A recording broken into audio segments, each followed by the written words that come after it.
Welcome, everyone. I'm your host, Ed Harold, and I'm so excited to be with Erica today. I became aware of her work through Substack, and she's just the real deal. And when I looked on her website and I was able to get a good look at what she's offering humanity, I thought it'd be great to have a conversation with the doctor today. So, welcome. Thank you, and thanks for inviting me. So when I think about humanity today and the anxiety, the self-doubt, the fear, the mind virus, and I think about what you're offering humanity as a step, a solution, a growth opportunity. How did all this start to come to your mind? Um, it's a great question. The truth of the matter is, I think it's been, every step of my life has sort of led me to what it is that I do now and where I am and how I look at health and people. Uh, without like giving you too much information, I'm someone who is very drawn to this kind of work of healing and human exploration at a very young age. It was really inspired by my mother had cancer and Mm, she passed when I was 11. And so it's interesting because I always think of that as like sort of the foundational piece of that's held me to really what your question was how did this all come into my mind? But when I was 11, it certainly wasn't a matter of the mind, right? It was absolutely a matter of the heart. And I think that that's an important piece because in this work, whether it's, me supporting others or each one of us on our own personal journeys, I really do think it's like a matter of the heart and the why that really drives us. And when we keep coming back to that, it's a very different journey and a very different body of work than when it's, all up in the mind. hmm And so, for better or for worse, the loss of my mother, mm.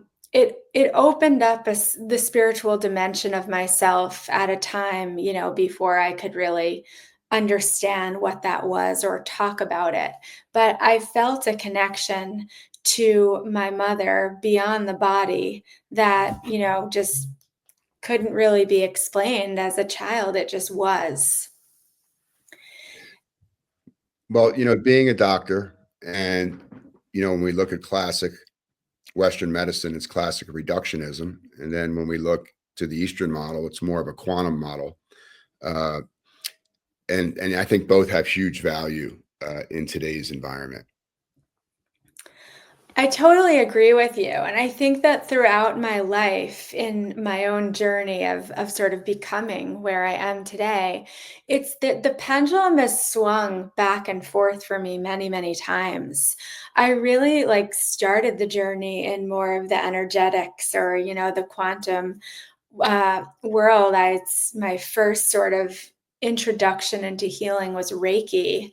And Mhm. then but I was pre-med in college, and then I went on to do my master's in nursing and my doctorate in naturopathic medicine. And I sort of got more and more conventional, and as I often described, less and less weird until I reached the limits of the conventional model. And then I remembered everything that I had learned earlier and sort of let the pendulum swing back. And I think you're meeting me at a time in my life where like the pendulum's in, it's obviously not at a still point, but it's in like a pretty central range where I'm I consider myself a bridge. I am not a hater of Western medicine. I It's worked in the conventional system for a decade and I've truly seen it improve quality of life. I've seen it save lives, families. I've seen it do incredible things. And I also think that that system, not for everyone, but for a lot of people, the illusion of certainty makes us feel safe. And I think that that's a really important part of healing. mhm.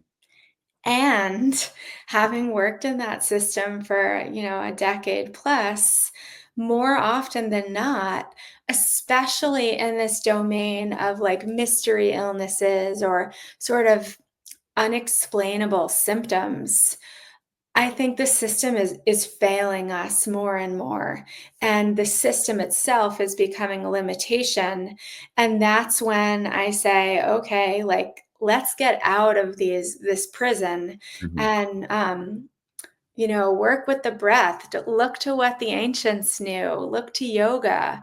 Look to Eastern systems that like sort of orient around the concept of a personal constitution. Mhm.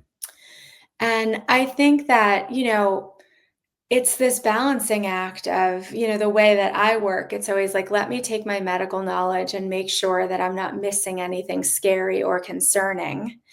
Um, and Mhm. when we're in a safe zone, then when it comes to, okay, what can we do to like really push the needle on how someone is experiencing their life? Let's look to some of these other modalities or systems or ways of working um, with the self to push the boundaries from like, survival and functional medicine to like, how do we really thrive in harmony with nature? Right.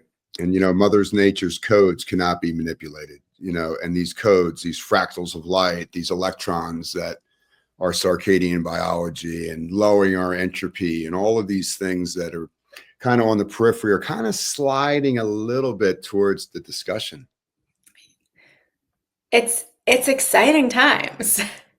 Yeah, it's like the light has won, and we're here to just affirm the victory. And it's not going to happen if you're stressed or there's anxiety, you can't sleep. It's not that it's personal. It's just this is a signal from your body that something is out of balance. Totally agree. I think the big challenge is like the culture that we live in, right? Because if I left conventional medicine in 2018, and the idea was I learned so much working in that system, and I got to a place where I felt like the system itself was actually limiting me from helping Mm, people.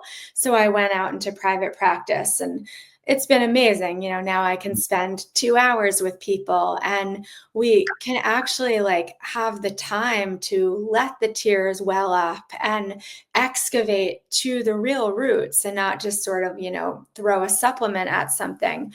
But I also, one of the big challenges I find nowadays is like, I really do know in my heart's heart, like if I could tell this person to quit their job and go live in, the canyons of Utah or the mountains of Colorado or the rainforests of Costa Rica and like get back in the rhythms of the land and out of the rat race, that they would heal.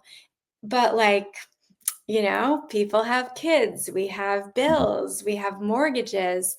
And so much of like, I think the biggest challenge for me as a practitioner today is like, how do you keep people well in a cultural system or a societal system that like makes it almost impossible to be well? Yeah, yeah. Um, it's Raising awareness, self-awareness around our triggers, our traumas, noticing our breath is disturbed when we're in a less than functional mental state, and just pausing at that moment and reconnecting, with your spine, reconnecting with your thoracic diaphragm, activating your enteric nervous system, starting to down regulate that sympathetic charge that I got to fight somebody, or it's just not, I'm not having any value. It's just, having like a 3-step or a 4-step process seems to be, people like that. Like, here's my process right now. It's like yeah. 3 steps and I'm back. It's so much more than that. But, I guess that stress is happening for our growth. If we can stop taking it personal, that the stressor is bigger and badder than we are. Yeah, I think that's a great way of looking at it. And also with the knowing that like we were designed to adapt to stress. Right. Evolution. Don't devolve. And you made a really great point about nature that I love, which is, at the end of the day, we're all nature. And I think two things are true. One is when we fight against, nature's natural processes, there's always a cost, right? And I look at the biohacking industry, and I live in Mhm. Austin, Texas, where there's just biohacking is really Right. hot. And I'm not against, longevity and vitality, but I do think that like when you decide to try and hack or manipulate our biology, there is a cost. And Mhm. so if you don't know what that cost is, you're sort of rolling the dice a little bit. Right. And then there's also the part of me that zooms out and just says, well, this is all nature's plan, right? Like there's almost nothing we can do that isn't under the grand control of the great mystery. And Mhm. so sometimes, in these moments, I was speaking to a client yesterday who lives in LA and had like really just gotten settled there right before the fires. And now she's super concerned about the air quality and the health risks of living there. And, without getting into all the details, I felt like it was one of these moments where I was like, I don't really think nature's will is for everyone to evacuate, Los Angeles. And how do we sort of like both take care of ourselves and approach things with like a healthy protective mind, and also sort of like trust trust nature's plan, and Mhm. trust that like this is a safe healthy world for humans to live and thrive and reproduce, or else we wouldn't be here. It's just a wonderful way to look at a challenging situation. And that it is a challenging situation, isn't it? Well, we're built for challenge. And the idea is to control the challenge to the best of your ability while you're constantly taking baby steps, trying on new sub personalities as we self correct on the fly. Like you can't fix stress when you're not stressed because you think you're never going to be stressed again. It's like, oh, I'm clear of stress. I healed that. Next thing you know, right down the roller coaster. You're like, what happened? Where's my heart? So for me, I see so much of this with folks. I see a breathing disorder which leads to a thyroid disorder which leads to some sort of imbalance somewhere in these energy systems. Is that something you might be seeing? um Yes, definitely. I think that I might my mind might sort of like use causality and association a little bit differently, but I very much am on the same page with you with it like being all connected. Mhm. And on the one hand, sometimes I think we do need to sort of get to the root, right? So like if the root is the fact that you're not breathing, then Mhm. like we got to work on the breath. And sometimes I find with the work, it's like you got to like work a little bit on one thing and then work a little bit on another thing and work a little bit on another thing to kind of like loosen up that Mhm. like the relationship of causality. Yeah. And I do think that like one of my superpowers in my work is that I have this knack for like knowing where to start the process to move the needle the most. But I also don't think that one needs to have that, superpower. I think that sometimes the work is like, let me poke over here a little bit and see how much things move. And if it doesn't move, then like, let's come at it from this approach. Mhm. And sometimes I think it's just a matter of like, finding where the opening is for someone. Right. Because, some people might come to me, and even on Zoom I can see right away that Mhm. they're not breathing, Right. but they need to trust me. And if I go right in for the breath and name that, sometimes that doesn't work, right? Mhm. Sometimes they're like, I was coming to you for nutritional advice. And Mhm. so sometimes I think in the dance of the therapeutic relationship, it's like we need to sort of find where the opening is, And then that's just the way in as we sort of excavate to what is the thing that really needs to shift. Well, I love the way you take time to build trust with your client, because if there isn't trust, nothing sustainable is going to grow. I totally agree. And I think that's one of the ways that the conventional medical system has like really failed itself because there's a therapeutic quality to the relationship of, doctor patient, nurse patient. Um, as is. And it's almost like if you took a provider that had very little skill, but you actually gave them the time to sit with someone and make sure that they felt listened to and validated um, and not alone in the journey, we'd see health outcomes change. Right. But, the system has just been so focused on like, it's like a conveyor belt of getting people through and quickly. And it's so dehumanizing that nobody trusts providers anymore. Right. Right. If you're a number, you're number one. Don't ever forget that. Okay. And then we'll go from there. Yeah, that's it. I love that. And you also said something earlier that I thought was I really loved, which was like how you said, we can't work on stress if we're not stressed, right? It's hard to work on like your love life in relationships when you don't have a relationship as a canvas. And I think this is such a good point. And in medicine, where I think this has gone wrong is that we have this, the conventional system at least, Mm. is this problem based system, right? Like you really only go when something is wrong. Right. And,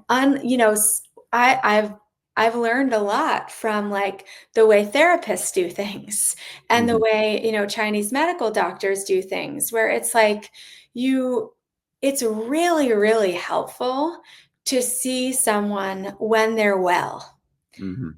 and to be able to put some mental attention on what is working well in the system. Because I think collectively, we are so conditioned to just look at the problems, Mm. what's not working. And then, before we know it, our health becomes a problem and we're not recognizing that there are, thousands of autonomic functions happening at every given moment that are Mm. actually working miraculously perfect. Unbelievable what these things, we're just scratching. This is unbelievable what's in here. Yes. It after a while, you're like, oh my God, like, how does that make any sense? It's truly miraculous, the experience of being a human, and I think it's so, like, fun to geek out every once in a while with someone who, like, can pause and acknowledge it. I remember when my son was born, my Mhm. partner and I would just, like, sit there and watch him for hours, Look like, at that. "How does this thing just came out and it works?" It's on automatic. It's rigged to work. And also sort of watching the newborn, like, they're so connected to like consciousness and not even fully in the body yet. And like really watching that process Mhm. happen, I think, you know, I like want that experience and that like observation for everyone because it really helps us remember just how miraculous it is to be in a body. Yeah, and the amazing theta brainwave pattern. The child is in this theta brainwave pattern, constantly downloading information from the environment. The immune system is responding to it based on the environment that it's in. This autonomic, just theta brainwave pattern. I find it fascinating that so many adults, like, we're trying to get back into that brainwave pattern, but we can't because we're exhausted. Yeah. It's true, it's phenomenal. It's like, and my son is 3 now, and I watch how, like, kids wanna grow up, and then we just wanna get back there, that safety that comes with, like, being held in your mother or a caretaker's arms, and knowing that you can trust that support so much that you can really relax. And how the body heals in that state is just Yeah. phenomenal. It's amazing how the ego kind of hijacks us from the heart. When you're younger, you can't wait to get older. And then when you're older, you can't wait you want to be younger. And it's one of the big distractions that I see so much of folks where they just don't have the presence to be present. Yeah. It's like, okay, this is the now. And if I take care of this now, I think the next one's going to be pretty good. If I lose that now, the subconscious is going to come over and project something from my old files. I mean, that's time travel, We're doing it. we're doing it already. And I think it's funny, when I think back to, films like Back to the Future and this idea that you needed, a fancy car to time travel. Right. And, I think about that a lot, just this idea that we need technology outside of ourselves to be able to do these things that like came with the technology of humanity. Right. And, you and I both know at any given moment, like we can close our eyes and we can go into a meditative state and we can visualize our childhood selves and that's real, right? Like the nervous system and the Mhm. adrenals never really forget what that experience was like. It's so well said. And, we are just such a data filled information machine, but we're only getting like the tip of the iceberg. I mean, how much do you really want to know?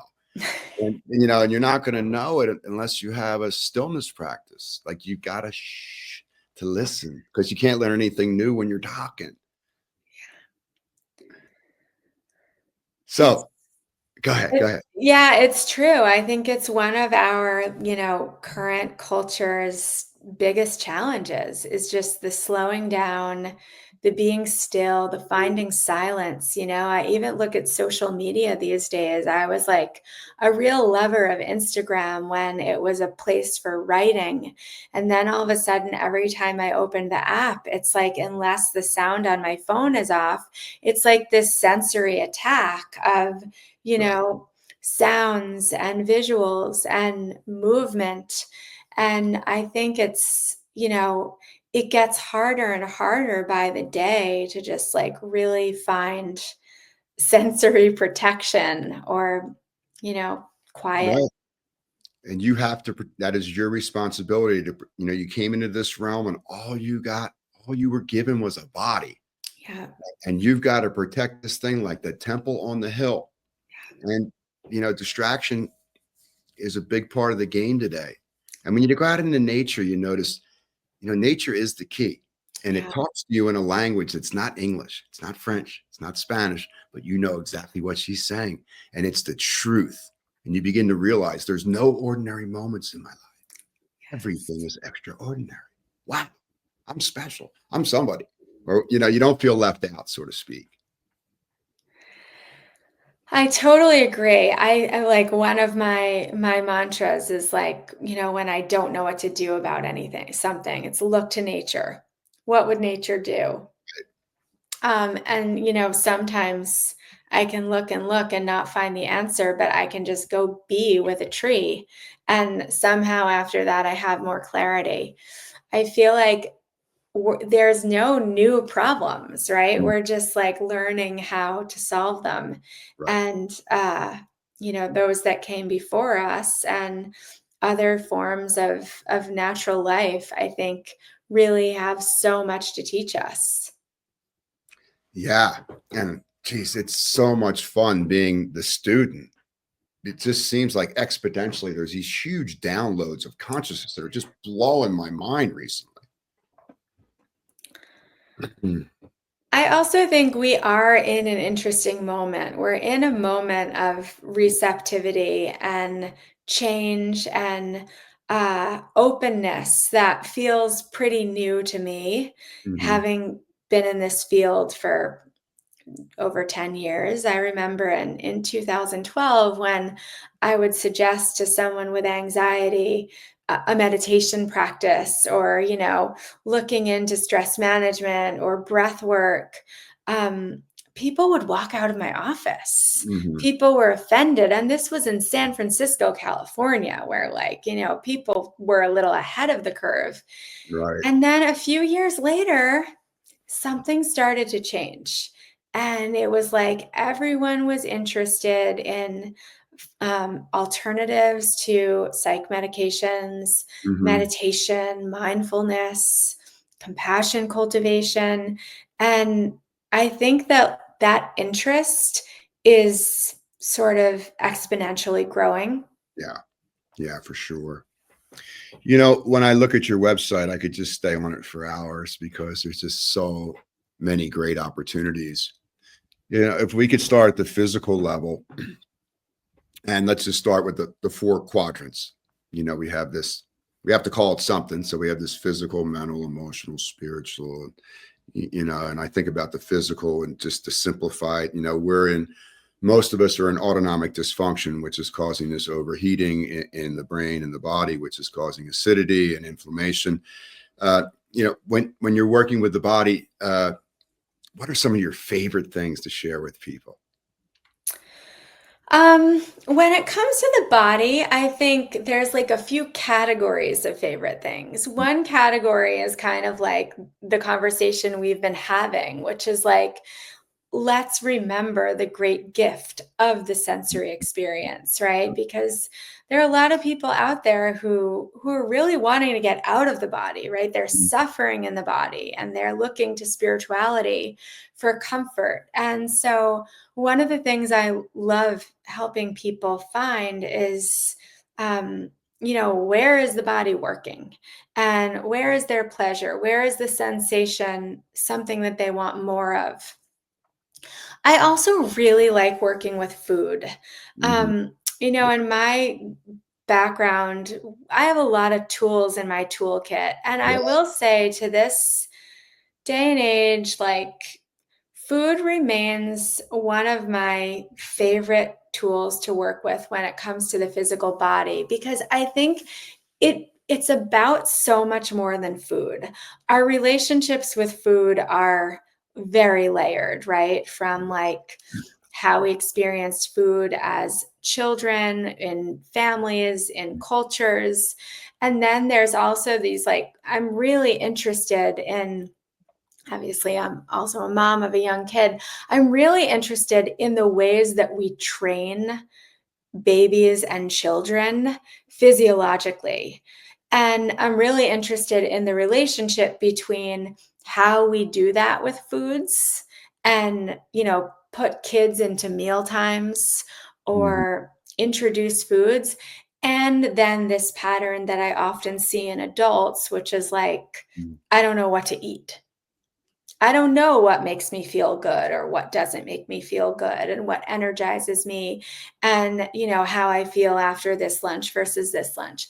So I think food is a really, like, interesting bridge, actually, between the physical experience in the present and our childhood, or something I like to call physiologic authenticity, which is like, how do I eat when I'm hungry? How do I, like, tell my yeses and my nos in the body? And I think food is like a really great way to sort of wake that up. Right. I love that. You know, it's always years ago, I began the practice. Some mentor taught me it is just to pause before you begin your meal and listen to the body and what it's deficient in. And if you can just take that moment, your body's going to tell you immediately, without ego, exactly what it wants. Now, it's up to you to control the portion, but listening to the body is the major connection around food. um yeah, and it's in some ways it's a forgotten art, right? Like, a lot of people are not doing that. People are eating on the go. Of course, our food quality and, food processing and manufacturing is like has changed so much that it's a complex Hmm. game, um, to to take on this idea that you become what you eat, right? Your Yeah. physical form becomes what you eat. Right. And so choosing that wisely. I also like in the physical realm, I really like looking at lab work. I like Mhm. the educational piece of the lab work. And I like thinking about lab work as like subconscious information, Yeah. right? It's something going on in the body. The body is like there's all this information in the body that we weren't aware of up here. And we can look at the blood, or the urine or the Mhm. saliva, and we can learn new things about ourselves. So I think that's kind of a fun part of the excavation. That's why you're great. So, when you think about the body, it's hard for me to think about the body without thinking about emotions, without thinking about feeling, without thinking about somatic. Uh, when we move our body, there's a story there, and it's our story, and it's sometimes great, sometimes needs improvement. But can you speak a little bit about how emotions and success and failure, pain and pleasure, love and non-love interacts with our physical cells?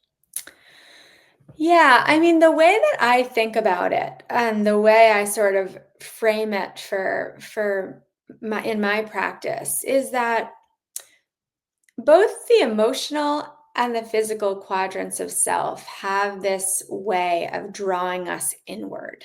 Mm. I think it's what back to childhood and development. It's sort of like first we come into our bodies, right? You watch that baby discover this is my hand and what can I do with it? And then we come into our emotions. Mhm. And we need to use our emotions to communicate in the beginning, right? Before we have language. And Mhm. so I think that uh knowing how to feel and Mhm. how to use emotion to actually move energetic material or um, Mhm. anything sort of through ourselves is an instinctual skill. Mhm. We had it in the beginning. And I think what happens is as we get older, and of course, it becomes less socially acceptable to have a temper tantrum in the middle of a coffee shop or on a, public transportation. We start like stuffing our emotions or just not expressing them. And then so rather than letting emotion move through us, we it gets stuck. Mhm. And, with regard to the physical body, I think about this in two ways. One is that our emotional states are really just, chemical messengers binding to receptors and bringing about a state that we feel, right? The dopamine hits, the oxytocin, the adrenaline. And those states are actually quite fleeting, right? If you look at like how long that dopamine molecule binds to a receptor and brings about a state that we feel, I think they estimate 90 seconds or 2 minutes or something. Mhm. And I mean, my son is the greatest teacher of this, Right. right? He feels something big and he screams and he cries and he stomps his feet and he wails his arms into the air and then he's laughing. And Mhm. like that actually is emotion in its true form. Mhm. But when we don't do that, Mhm. and we do what a lot of adults do is we go to therapy and we try and explain the emotion and talk about the emotion, the emotion doesn't move. So I think two things happen. Mhm. One is those emotions get trapped in our tissues, right? And we've all had this experience where, like, you go to a yoga class and you hit some pose, and all of a sudden you start crying or laughing, Mhm. right? Because, like, you're stretching out a connective tissue where some emotion is tightly bound into. Or I was a massage therapist for 10 years. I would have these moments where you hit a point on someone's body and they're like, "Oh my god, I just like remembered this thing that happened when I was a child," and they start crying. It's like it's in the tissues. Yeah. Um so I think there's like a real sort of call these days to do a little less of the talk therapy, where we have a tendency to just talk over the emotion, and do a little bit more, movement, crying, laughing, feeling, breathing. Mhm. Right? You probably have seen this all the time where like someone wells up with emotion and they just stop breathing, right? They just freeze. Right. That's That's like a beautiful. missed healing opportunity, right? So if you can even like, ideally you can sort of let the tears come and have the experience of emoting in a safe place. But even if we can't do that, even just like keeping the breath moving, Mhm. Yeah, fan that. Keep it's going. back to nature. We look to nature. A tree never stops moving. Mhm. The Yeah. movement really never stops, and I think that's how we, like, circulate and we move energy, and we don't get stuck. Mhm. Mhm. It's beautiful. It's beautiful. It's a great awareness. And I don't think we're bad at doing that with our thoughts, right? Like, we're good at letting the monkey mind go and thinking. What we're not great at doing, as adults these days is, like, really feeling and emoting. And we can make the argument that a lot of us are like not really good at moving the body, right? Sedentary lifestyle is like a huge um, determinant of disease and a huge cause of illness. Yeah, and when we do move the body, it's probably something that I've become accustomed to. I go for a run or I Right. lift weights, or that's why yoga is such a great communicator because it puts our connective tissue against our body weight and gravity with different breathing, and it doesn't miss anything. And everything comes up on its own time. Everything is trying to gift you with you if you'll just allow it. I mean, speaking of technology, like yoga is a perfect technology, Oh, and in the yes. West, Yeah, we've kind of course, tried to reduce it to just the asana part right. and turn it into exercise, and so much is missed. Therapeutic yoga, there's nothing that escapes your consciousness. The level of presence that you have there, you welcome it all home. You welcome it all. Whether you're laughing or crying, your gut is creating the same biology. It's a release mechanism. Yeah, and also, it honors this idea that there's a relationship between form and function. And I think that that's like, it's just so important because, if I put myself in a fetal position, it impacts every organ system of my body, right? Right, The function. right, Um, we forget about these things. Recently, I've been like very interested in the relationship between people wearing tight pants, tight waistbands, and gut issues. And when you think about it, it makes so much sense, right? If you right. put all this pressure against your intestines, like, of course, the function is going to Your be diaphragm impaired. can't move down, so you can only chest breathe and stimulate sympathetic activity. And therefore, you can't digest, right? So Then it all goes.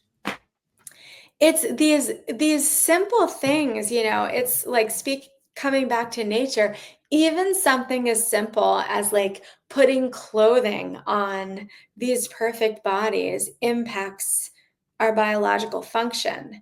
And Right, so when you start to like look at it under a microscope like that, you start to realize how much impact we can have with very subtle changes. right, right. Fascinating. I could talk about the. So let's talk about the mental world, and let's see if we can weave in the spiritual mind, the spiritual mindset, the spiritual awareness. I mean, for me, where the spiritual quadrant sort of meets the mental quadrant is in your attention, right? Yeah. And you mentioned something earlier, I think about like our attention as like the most valuable currency today, right? And the way I think about these two quadrants of ourselves, like slightly different, is Mhm. that the spiritual quadrant is like the quantum, right? And where we put our, I like to call it intention here, Mhm. makes that outcome or that goal more likely than all the others, right? Because that's the way, the quantum world works. All the potentials, all the possibilities exist, but where we put our attention becomes a more likely outcome. So I think about this spiritual quadrant of health as really integral to health, because it's where we decide, what does healing look like for me? Like, where do I actually want to go? Mhm. Um, and everything's possible, right? Mhm. So there's no one who thinks rationally about diagnosis and treatment in the spiritual quadrant to tell me that's impossible, right? This is where I get to dream big. This is also where, for me, the unknown lives. Mhm. And why I think that's important to name is because in conventional medicine, we function under this illusion of certainty, or this illusion that evidence-based medicine knows everything. And that works until it doesn't. Right. But when it doesn't, our providers, our practitioners have no skills or capacity to be with someone in the unknown. And this causes mental illness, right? This is why, someone who's been to the Mayo clinics and the Cleveland clinics and, worked with all the best experts, and they still don't have a diagnosis, they end up on an antidepressant or an anti-anxiety medication, because it's scary to Mhm. be told by the best of the best that they don't know what's wrong with you. Yes. And to me, that's a deficit in like how we manage the spiritual quadrant of health. The mind works very hard to keep us feeling safe, right? And it does that through certainty. So the mind loves evidence-based medicine, right? Let me look at all the data, all the Mhm. studies. Let me craft an argument as to why this is the best decision. And so I think, when you talked about like weaving the spiritual mind, the spiritual and the mental together, I think about those two like they work so well together when we can train the mind to be a servant of the heart, Yes. of the intuition. But when the mind is fixated on using the data or rational thought to go in one direction, and the intuition or the heart wants to go in another direction, we get stuck. Right. Right. Hey, I'm all for PubMed. I'm all for peer review. There's nothing wrong with that. But it works for a very small percentage of the population. Smaller than I'd like to see. Yeah, and it's all sort of like, take it with a grain of salt, right? Because um there's like it's great to see data.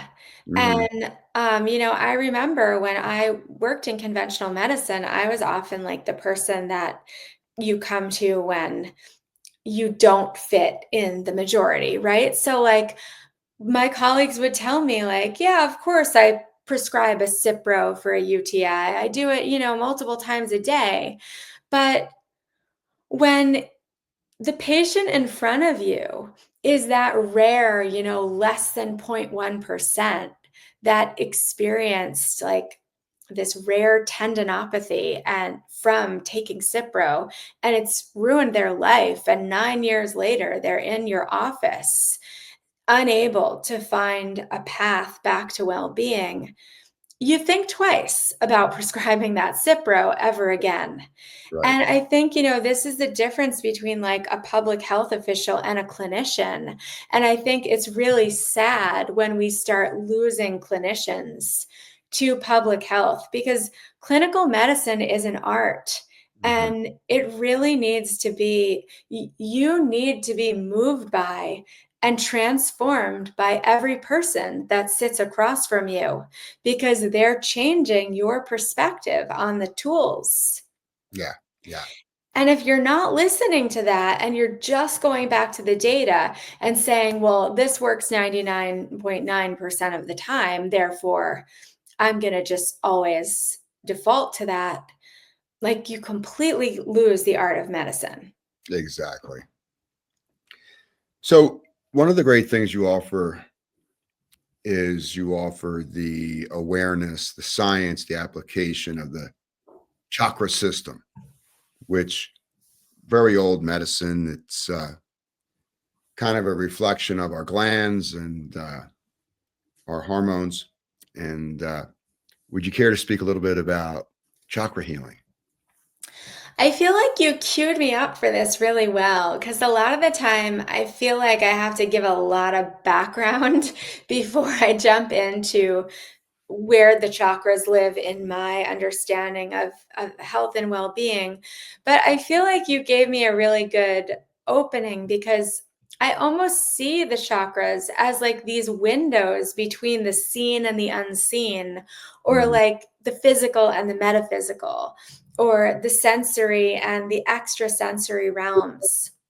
And I see that sort of happening through the communication between the nervous system and the endocrine system, Mm. right? And the nervous system obviously is so sensitive, right? It can pick up cues about our sense of safety or threats that are beyond our five senses, right? Like, we've all been in a situation where you feel a vibe, Mm. um, or you feel unsafe and you don't know why.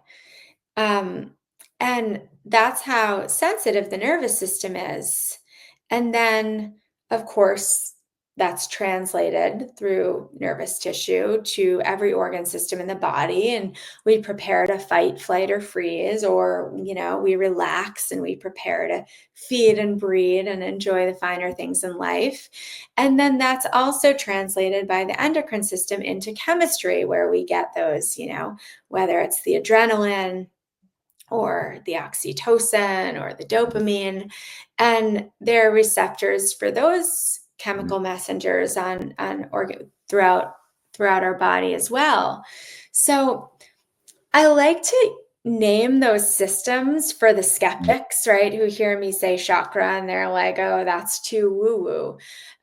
Because when you look at where the chakras are sort of superimposed on the body, they they correlate with nervous tissue, like Mhm. large plexuses of nerves, and endocrine organs or endocrine glands.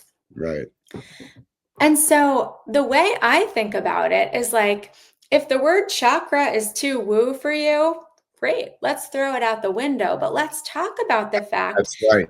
that there are these points on our body or around our body where I think it's very likely that our sensory perception is more sensitive and we can perceive beyond, the sensory realms.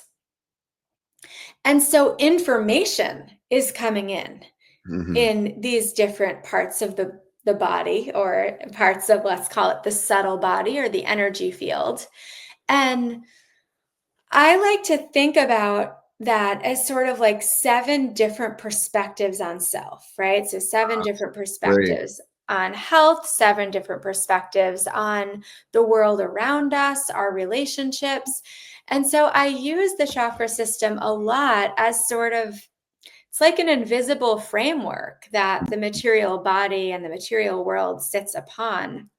And I I've spent a lot of time sort of mapping out some theories I had, right? Mhm. Because when I was working in medicine, I was already a Reiki master and a yogi. So I already had a lot of awareness and ideas about, like, the chakras and how imbalances or energetic states in these different chakras could maybe play out as diagnoses or, different types of symptoms and ailments.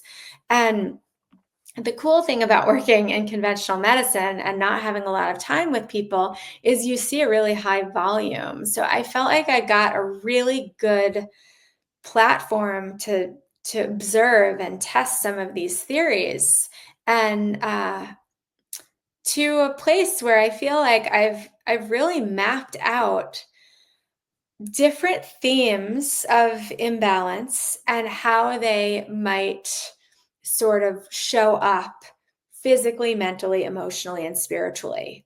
Mm-hmm. And I was actually just writing about this for Substack. It's going to come later this week, but this idea that, what is root cause medicine? And I think out in the world of integrative medicine, I see a lot of people talking about, diet as the root cause of disease, or sedentary lifestyle, or emotions. And I really kind of want to push back on that and say that, like, what I think is there are themes of dysfunction, Mm-hmm. and the theme will weave its way Mm-hmm. through the physical, mental, emotional, and spiritual experience. And the theme will impact why we eat what we eat. Mm-hmm. The theme will impact why I'm so disconnected from my body that I don't know what foods work for me and what foods don't. And so I see the root cause of illness as like kind of these unconscious themes that are driving us. And we put band-aids on it when we go to the doctor for our, physical health. And then it moves right over into the mental or the emotional Mm-hmm. quadrant. Mm-hmm. And we go to our therapist, and we sort of like, I don't like to call therapy as like band-aid work, but we stay in those dimensions of ourselves, and then we don't realize that we're dealing with this same thing in our lives and our relationships. And we just end up chasing it Mm-hmm. through the different quadrants of self, because we haven't figured out, like, oh, the theme that, like, I don't feel safe in my body, Mm-hmm. the theme of, like, I can't sit with myself for long enough to actually see what reality is. I'm constantly running away, right? What the Buddhists would call the craving and aversion cycle, right? Right. And how, like, when we're stuck in that cycle, we're throwing pills and treatments at things so fast we don't even know if they worked. Mm-hmm. Mm-hmm. Let alone like not feeling our emotions, reacting to them, settling for relationships or job opportunities that aren't right because sitting with the discomfort of not knowing is too uncomfortable. Well, Dr. Erica, thank you so much for sharing your wisdom with us today. I could talk to you I got to have you back. There's so many things that we could discuss to help humanity. In the show notes, I'll have all the ways people can reach you and work with you, and all the various ways that you do it. Is just before we sign off, what's the website, and how do people get a hold of you? My website is www.experience7senses.com. So 7 is written out, and it's a reference to the 7 chakras. And I'm the same handle on Instagram, Experience 7 Senses, and also Substack. My Substack is called Becoming Whole. That's Mm. where I spend more of my media time these days, over there. Thank you so much for having me. I really appreciate it and have loved the conversation and love what you're doing here with this show. Dude, you're a legend. I mean, it's great talking to you. You're world class, and I think the world needs a little bit more of Dr. Erica. So thank you so much, and I look forward to connecting with you soon. Thank you. All right, love.